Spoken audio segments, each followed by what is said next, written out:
these days there's a lot of information, there are a lot of tools, and schools and parents are extremely proactive in kind of understanding where their children are, where the students stand. I think it depends on a student's capabilities and capacities at that point of time. So I know of students, I know very close friends of mine who have studied from 6th and never made it to these colleges. I know students who studied from 11th and easily made it to these colleges. And I also know students who studied from 6th and made it to these colleges. So there are all kinds of people.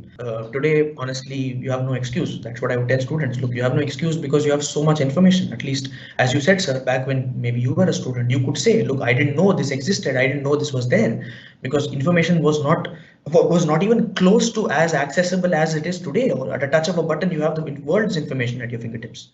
Parents and teachers need to assess where their children are at that moment. For example, if you have a student in the in 6th standard or 7th standard who's able to digest the syllabus very easily, and he thinks, I want more, this is nothing, I know easily, I mean, I know, I want to learn more. So maybe it makes sense at that point to put him in an IIT coaching, although I would disagree, because 7th, 8th is a good time. You need to have fun because you're anyway going to be studying from 9th. So I think it's okay to start from 9th or from 10th.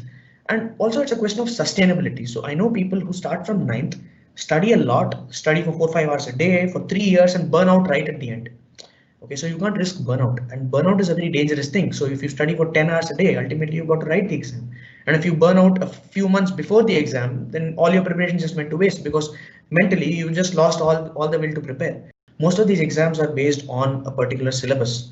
And obviously you gain ability as you study more, as you practice more, as you prepare more.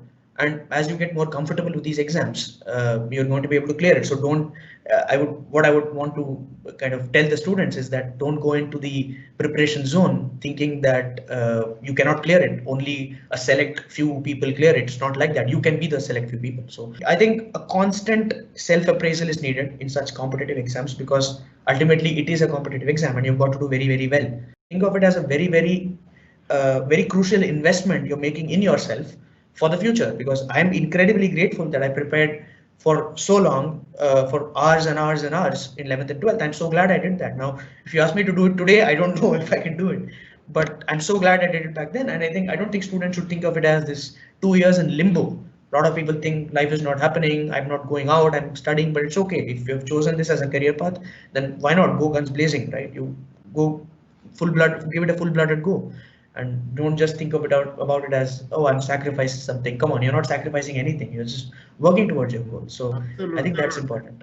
If you can start as early as possible, if you can find your interest area or what you're passionate about as quickly as possible, as early as possible, then think about the number of years you can spend crafting it and refining it and, I don't know, trying to perfect it. It can be pressurizing sometimes, it can be overwhelming sometimes to think about, oh my god, I have to do so much, but it's okay. Think about it, digest that information, because if you're not doing it, someone else is.